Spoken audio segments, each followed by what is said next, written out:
গিলা পুৰা ৰঙা পৰি গৈছিল 106 দিন নে কি জেলত থাকিব লগা হৈছিল তো এতিয়া ফাইনেলি 4 মাহ মূৰত আহিছে আজি চব তাতে লাগি আছিলোঁ না তো সেইকাৰণে আৰু এতিয়াহে মানে আহিছোঁ চাহাবৰ কাৰণে এয়া কাৰণ একো খানা ৰাতিপুৱাৰ পাই তাক লাগি এই চাওক এই যিমান মানে পিছফালে এইফালে আছে মাছ আঞ্জা আৰু এইফালে আছে মাছৰ খাৰ গাইজ গুড মৰ্ণিং আৰু মৰ্ণিঙৰ অৱস্থা বেয়া ৰ এইগিলা এতিয়া আনছোঁ নিজৰ হাতেদি এতিয়া নুমাইছোঁ আৰু আছে এক গাড়ী এইখিনিও নুমাই লওঁ অৱস্থা খুব বেয়া আছে মৰ্ণিংটো বৰ বেয়া নহয় ভালেই দিছোঁ অলপ কষ্ট কৰিব লাগে মানুহ কিন্তু হ'লেও আৰু ব্ৰাছ কৰাই নাই কিন্তু ইফালে কমপ্লিট গোটেইখিনি ঠিক কৰা আৰু ইফালে মোৰ অৱস্থা বেয়া খান নৰো দে মুখ হাত ধুই পেলাই অলপ ফ্ৰেছ হওঁ জলদি পাগল হৈ গৈছোঁ বহুত দিন কাম কৰা নাই ইমান ভাল লাগি গৈছে গাইজ হ'ল দে এতিয়াহে অলপ ভাল লাগছে অলপমান তাৰমানে ফ্ৰেছ নাই আৰু ব্ৰাছ চাছ নকৰাকৈ কাম কৰি আছিলোঁ না সঁচাকৈ কষ্ট হৈছে আজি এতিয়া অলপমান ফ্ৰেছ হ'লোঁ চাহখিনি খালিহে শান্তি পাম তাৰমানে অলপ চেঞ্জ কৰোঁ কাপোৰ চাপোৰ বাপৰে বাপ মৰি গৈছোঁ মানে হাতগিলা পূৰা ৰঙা পৰি গৈছে মানে এইগিলাত বহুত দিন কাম কৰা নাই না অভ্যাসটো কমি গৈছে গাইজ সময়টো কিমান হৈছে জান না বৰ্তমান বাচ্ছি দুপৰীয়াৰ 1টা আৰু মই এতিয়াহে ৰাতিপুৱা চাহ পাইছোঁ আৰু এতিয়ালৈকে ভাতো বনোৱা নাই কিন্তু মই এতিয়াহে বনাব কাৰণ চব তাতে লাগি আছিলোঁ না তো সেইকাৰণে আৰু এতিয়াহে মানে আহিছোঁ চাহৰ কাৰণে এয়া এতিয়াহে চাহ লৈ কিনে আগত বহিছোঁ দুপৰীয়াৰ 1টা বজাত ৰাতিপুৱা চাহ অলপমান চাহটো খাই লওঁ তেতিয়া এইকেইজনী অলপ শান্তি পাম কাৰণ একো খানা ৰাতিপুৱাৰ পাই তাক লাগি গাইজ মাইটো তাড়াতাড়ি যাই আলু ভাজিছি দালিটো ৰাতিৰ বাৰু ভাতো ৰাতিৰ আৰু এইটো আচাৰ এইখিনি বাকীখিনি ৰাতিৰ কাৰণ সময় নহ'ল না এতিয়া বনাবৰ কাৰণে এতিয়াখিনি সেই কৰাওঁতে টাইমটো গুচি গ'ল তো এতিয়া মানে কেনেকুৱা হৈছে সঁচা কৈছোঁ একেবাৰে ভাত খাব মন নাই কাৰণ 1টা বজাত চাহ খোৱাৰ পাছত মানুহৰ ভাত খাব মন যায় নেকি ভাবচোন কিন্তু উপায় নাই মই বনাইছোঁ যিহেতুকে এতিয়া যদি নাখাওঁ মাৰো অলপ খং কৰিব দেচোন মায়ো সেইকাৰণে ভাবছোঁ 2টামান খাওঁ আৰু বৰষুণত জিকি কিনে ইকাখিনি থৈছোঁ না ৰাতিও বৰষুণ আজি ৰাতিপুৱাও বৰষুণ তো এইকাৰণে অকণমান গাটো ভিতৰে মোৰতো বেমাৰটো হৈ উঠছি মাত্ৰ না ভাল হয় নাই তো চাগে আৰু অলপ ভিতৰে বহুত মানে গৰম লাগি আহি আছে নে জ্বৰে উঠে ভাত আৰু আঞ্জাটো ঠাণ্ডা হ'ব পাৰে কিন্তু আলু ভাজাটো গৰম আছে না আৰু আলু ভাজা গৰমে খাই ঘূৰি মজা লাগে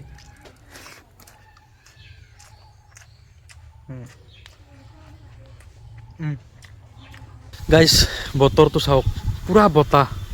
আপোনালোকে ফিল কৰিব পাৰিছেনে নাই গম নাপাওঁ বাট চাৰিওফালে পূৰা বতাহ আৰু চাৰিওফালে পূৰা মানে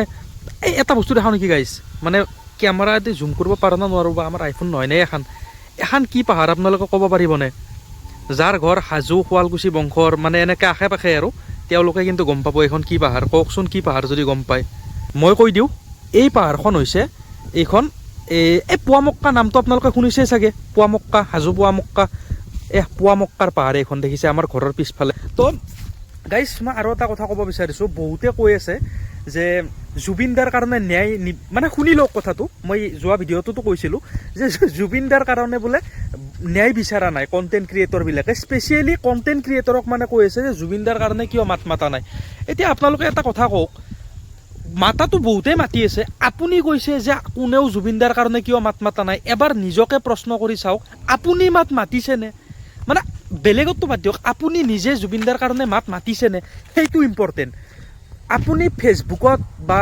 ইনষ্টাগ্ৰামত ডেইলি পোষ্ট কৰে এটা হয়তো কিবা ভিডিঅ' আপলোড কৰে ফটো আপলোড কৰে বেলেগ কৰিব নালাগে বেলেগ যদি আপোনালোকে কৰিব নোৱাৰে এটলিষ্ট এইটো কাম কৰক মানে ফেচবুকত কিবা নহয় কিবাটো আপলোড কৰে না আজিকালি আপোনালোকেতো কৰিয়ে থাকে চবে বা ইনষ্টাগ্ৰামত কিবা নহয় কিবা আপলোড কৰে তো আপলোড কৰোঁতে কেপশ্যন লিখে কিবা সেই কেপশ্যনত খালি এটা hashtag justice for Zubeen Garg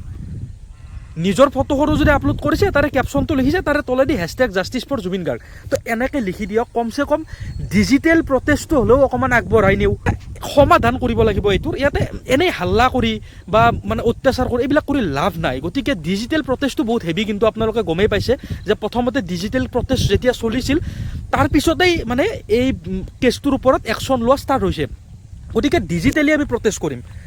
মই দেখিছোঁ যে জাষ্টিছ ফৰ জুবিন গাৰ্গটো 7.9 মিলিয়ন হৈছে আৰু আজি কিছুদিনৰ পৰা তাতে বুজি আছে অকণমান লিখক না একো আপত্তি নাই 1 ছেকেণ্ড লাগে জাষ্টিছ ফৰ জুবিন গাৰ্গ লিখোঁতে লিখক আমি ন্যায়টো ল'ব লাগিব এইটো মানে ইলেকশ্যনৰ আগত আমি জুবিনদাৰ ন্যায় পাব লাগিব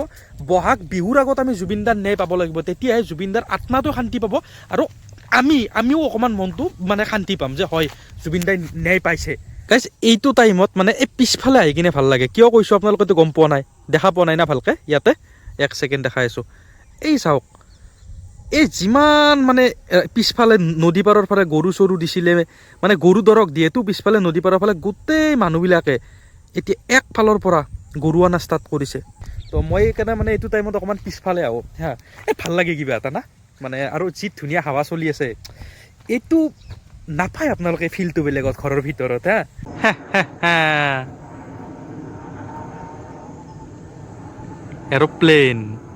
এৰোপ্লেন এই স্বভাৱটো মোৰ এতিয়াও যোৱা নাই মানে ওপৰত দি এৰোপ্লেন গেলি ঘৰৰ পাৰে ডাৱৰ মাৰি ওলাই চাই থাকা ভাল লাগে কিবা এটা তো এতিয়া যাওঁ দে ঘৰৰ ফালে যাওঁ আৰু মানে আন্ধাৰে হ'ল আৰু বেছি ৰাতিকলৈকে ইয়াতে থাকিলে শিয়াল চিয়াল উল্লি গোটেই বিপদ হ'ব এই পিছফালে মানে এনেই অলপমান টাইম আহিছিলোঁ আজি ভাত চাত খাইতো অকণমান আৰু টোপনি মাৰিলোঁ ভাগাৰ লাগছি না এতিয়া গিলে আমাৰ কষ্ট নকৰা মানুহ একদম হাত চাত ডাকি গৈছে আৰু আপোনালোকক জনাব পাই সুখী হৈছোঁ যে গাইজ ইয়াতে দেখা পাইছে নে ইমান দীঘল বা এডাল ন কিমান দীঘল বা চাওকচোন আপোনালোকে কি বম দীঘল বা এই ওপৰৰ পৰাই আছে তলক লাগি এইমাত্ৰ কাটছোঁ বা এডাল আৰু আপোনালোকক জনাব পাই এইটোৱে সুখী হ'লোঁ যে একছে ইয়াতকৈ ডাঙৰ আৰু দীঘল বা দি থৈ গুচি গৈছিল মোক নকওঁ দে এইগিলা কথা দুখেই লাগে আৰু গাইজ মানে ভিডিঅ' এডিট কৰি আপলোড কৰি আছিলোঁ তো তাৰে মাজতে ছাডেনলি এটা বস্তু দেখা পালোঁ আপোনালোকে জানে চাগে বিকাশ অসম দাদা তো আজি বহুত দিনৰ মূৰত ফাইনেলি 4 মাহমান মূৰত এটা পোষ্ট কৰিছে তো মই বহুত ভাল পাওঁ সমাজৰ কাম কৰি থাকে বাৰু সমাজকৰ্মী হ'লে দুটা এটা এলিগেশ্যন লাগে এইটো সঁচা কথা দাদাৰ ওপৰতো কিবা এলিগেশ্যন লাগিছিল তো এনেকৈ 106 দিন নে কি জেলত থাকিব লগা হৈছিল তো এতিয়া ফাইনেলি 4 মাহ মূৰত আহিছে আজি ফাৰ্ষ্ট পোষ্টটো পাইছোঁ ইমান দিনৰ মূৰত তো মই তেতিয়াও ফ'ল' কৰি ৰাখিছিলোঁ আনফ'ল' কৰা নাই এতিয়াও ৰাখি থৈছোঁ মানে মই বহুত ভাল লাগে দাদা যিটো ষ্টাইলত বিকাশ দাই যিটো ষ্টাইলত মানুহক হেল্প কৰে বা ভাল লাগিল মানে মই এইকাৰণে মানে হঠাৎ পোষ্টটো পাই কিনে শ্বেয়াৰ কৰি দিলোঁ মই এফবিটো ভাল লাগিল মোৰ কিবা এটা যে ফাইনেলি আহিল দাদা ওলাই কিনে বহুত দিনৰ পৰা অপেক্ষা কৰি আছিলোঁ কাৰণ দাদাৰ বেয়া কি মই একো নাজানো কিন্তু সামাজিক মাধ্যমত যেতিয়াৰ পৰা দাদাক ফ'ল' কৰোঁ তেতিয়াৰ পৰাই ভাল কামখিনি দেখিছোঁ মানুহক সহায় কৰা তো সেই আৰু কৈ থৈ দিলোঁ ভাল লাগিল মনটো মানে কিবা এটা অলপ বুজিছা তো গাইজ 10টা বাজিল এতিয়া ভাত খাব লাগে এইফালে আছে মাছ আঞ্জা আৰু ইফালে আছে মাছৰ খাৰ পূৰা স্পেচিয়েল খানা আৰু আজি তো মই খাওঁ বাই বাই নেক্সট ব্লগত লগ পাই আছোঁ শুভৰাত্ৰি